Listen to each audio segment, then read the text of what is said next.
আসসালামু আলাইকুম everyone, welcome back to my channel Jyotish life. আজকে আমি আপনাদের সঙ্গে খুবই কিউট একটা ভিডিও শেয়ার করব। আজকে করে দেখাবো এই ছোট ছোট কিউট সিঙ্গারার রেসিপি। তো চলুন দেখে নেওয়া যাক কিভাবে তৈরি করতে হয়। প্রথমে আমি ডো তৈরি করব। এর জন্য মেজারমেন্ট কাপের 1.5 কাপ পরিমাণ ময়দা নিয়েছি। এর মধ্যে চাইলে কালো জিরা দিতে পারেন। দিয়ে দিচ্ছি স্বাদ অনুযায়ী লবণ। দিয়ে দিলাম রান্নার রেগুলার তেল। এবার হাত দিয়ে খুব ভালোভাবে সবকিছু একত্রে মিশিয়ে নিতে হবে। আর মেশাতে মেশাতে এক পর্যায়ে দেখা যাবে এভাবে একসঙ্গে দলা পাকিয়ে নেওয়া যাচ্ছে। এই পর্যায়ে বুঝতে হবে মেশানো হয়ে গেছে। এখন এর মধ্যে অল্প অল্প করে নর্মাল পানি অ্যাড করব। এই ডোটা যাতে অনেক বেশি সফট না হয়, একটু তুলনামূলক শক্ত থাকবে। এখন ডোটাকে আমি আধা ঘন্টার জন্য রেস্টে রেখে দিব। এর মধ্যে আমি ভেতরের পুরটা রেডি করে রাখবো। পুর তৈরি করার জন্য একটা কড়াইয়ের মধ্যে 2 টেবিল চামচ রেগুলার তেল দিয়ে দিলাম। এবার এর মধ্যে আমি 2টা শুকনো মরিচ দিয়ে এর সাথে 1/4 কাপ পরিমাণ পেঁয়াজ কুচি দিয়ে দিলাম। স্বাদ অনুযায়ী কাঁচামরিচ দিয়ে দিচ্ছি। কাঁচামরিচ আপনারা আপনাদের টেস্ট বাট অনুযায়ী দিবেন। আমি ঝাল বেশি একটা খাই না, তাই আমি কম দিয়েছি। এবার পেঁয়াজটাকে হালকা একটু ভেজে নিচ্ছি। এখন এর মধ্যে আমি 1 চা চামচ পরিমাণ আদা রসুন বাটা দিয়ে দিলাম এবং আদা রসুন বাটাটাকে হালকা ভেজে নিব এর কাঁচা স্মেলটা যাওয়া পর্যন্ত। স্বাদ মতো লবণ দিলাম।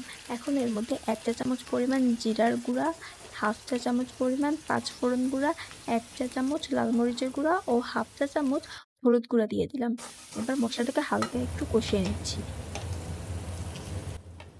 এখন আমি এর মধ্যে আগে থেকে সিদ্ধ করে রাখা আলু দিয়ে দিলাম।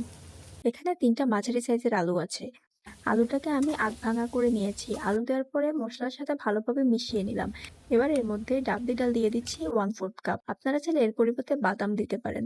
এবার ভালো মতো নেড়ে চেড়ে চুলা থেকে নামিয়ে নেব। সিঙ্গারার জন্য আমার পুরটা একদম রেডি। আর এরই ফাঁকে কিন্তু আমার ডোটাও সেট হয়ে গিয়েছে।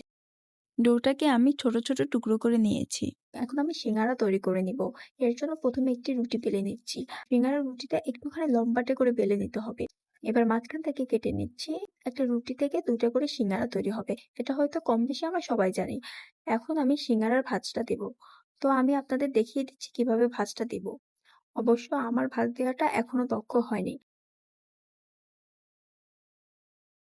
আশা করছি আমি আসলে কাজটা কিভাবে করছি আপনারা হয়তোবা দেখে বুঝতে পারছেন। ব্যাস, এই তো হয়ে গেল আমার একটি ছোট্ট সিঙ্গারা। আর এভাবে আমি বাকি সবগুলো সিঙ্গারা তৈরি করে নেব। তৈরি করার পর এবার ভাজার পালা। চুলায় আমি একটা হাঁড়ি বসিয়ে এর মধ্যে সয়াবিন তেল দিয়ে দিচ্ছি।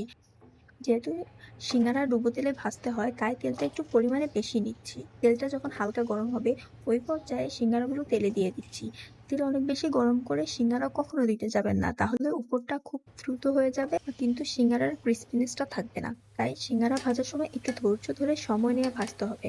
চুলার আঁচটা মাঝারি থেকে কম থাকবে। দেখতে পাচ্ছেন আমার সিঙ্গারাগুলো কালার চলে এসেছে। এগুলোকে আমি তেল থেকে তুলে নিচ্ছি। এর মাঝে তৈরি হয়ে গেল আমার ছোট্ট ছোট্ট কিউট কিউট গোলুমোলু সিঙ্গারা। আমি আপনাদেরকে একটা ভেঙে দেখাচ্ছি। আওয়াজ শুনে নিশ্চয়ই বুঝতে পেরেছেন আমার সিঙ্গারাটা কত বেশি ক্রিস্পি হয়েছে।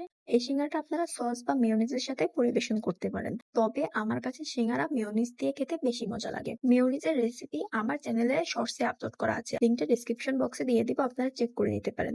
আশা করছি আপনাদের কাছে আজকের এই মিনি সিঙ্গারার রেসিপিটি ভালো লেগেছে। ভালো লাগলে ভিডিওতে একটি লাইক দিবেন আর আমার চ্যানেলটিকে সাবস্ক্রাইব করে পাশে থাকবেন।